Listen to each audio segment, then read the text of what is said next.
Bismillahirrahmanirrahim. Assalamualaikum warahmatullahi wabarakatuh. Perkenalkan, nama saya Muhammad Nasrul Rahim.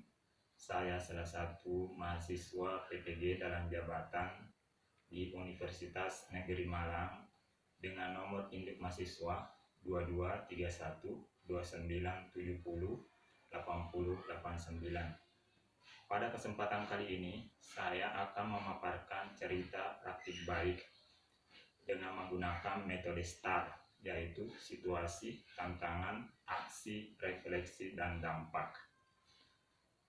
Latar belakang masalah dari praktik pembelajaran ini ada 3, yaitu pertama, guru masih mendominasi pembelajaran karena hanya menggunakan metode ceramah.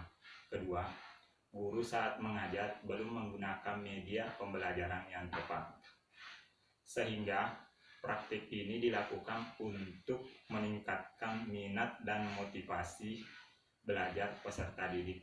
Dan praktik ini penting dibagikan karena banyak rekan guru yang mengalami permasalahan yang sama seperti yang saya hadapi, agar menjadi referensi dan inspirasi baik bagi rekan guru yang mengalami permasalahan yang sama dengan yang saya alami, sehingga berdampak pada perbaikan pembelajaran di kelas yang dapat meningkatkan minat dan motivasi serta hasil belajar peserta didik.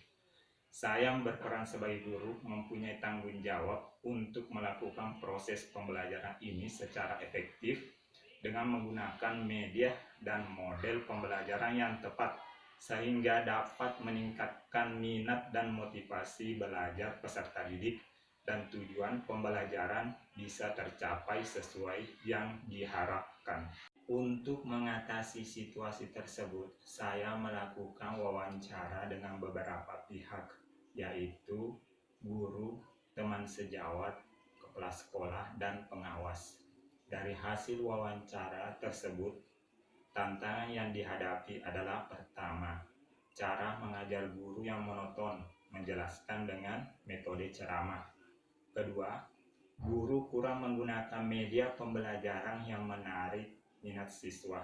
Ketiga, guru belum menggunakan model pembelajaran yang berorientasi pada proses dan aktivitas belajar siswa seperti PBL dan PJBL. Dilihat dari tantangan tersebut, bisa disimpulkan bahwa tantangan yang dihadapi melibatkan guru dari sisi kompetensi pedagogik, sarana dan prasarana. Adapun langkah-langkah yang saya lakukan sesuai tantangan yang saya hadapi antara lain, pertama, pemilihan metode pembelajaran yang variatif dengan memahami karakteristik peserta didik dan karakteristik materi. Di sini saya memilih metode pembelajaran yang digunakan adalah penugasan, tanya jawab, dan diskusi. Kedua, pemilihan media pembelajaran dengan memilih media yang dirasa sesuai dan tepat dengan materi pelajaran serta sesuai dengan karakteristik peserta didik. Di sini saya memilih media PPT dan video. Ketiga, pemilihan model pembelajaran yang variatif dengan memahami karakteristik peserta didik dan karakteristik materi. Di sini saya memilih model pembelajaran PBL dan PJBL. Dampak dari aksi dan langkah-langkah yang dilakukan dirasa hasilnya efektif dan dapat dilihat dari penggunaan media PPT dan video pembelajaran. Peserta didik menjadi lebih fokus memperhatikan penjelasan yang ada di PPT dan video yang ditayangkan. Buktinya dari hasil evaluasi pembelajaran siswa di atas KKM. Kemudian, pemilihan metode yang variatif sangat efektif untuk meningkatkan keaktifan peserta didik, terlihat dari kegiatan peserta didik saat proses pembelajaran.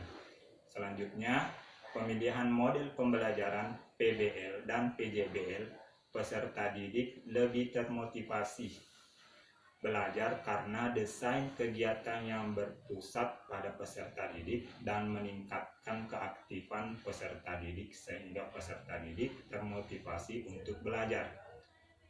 Respon peserta didik terhadap kegiatan pembelajaran ini adalah sangat senang dan antusias. Ini bisa dilihat dari kegiatan refleksi peserta didik di akhir pembelajaran, di mana pembelajaran sangat menyenangkan dan mudah dipahami. Hal ini juga terlihat selama kegiatan proses pembelajaran, peserta didik sangat aktif dalam menyelesaikan tugas yang diberikan.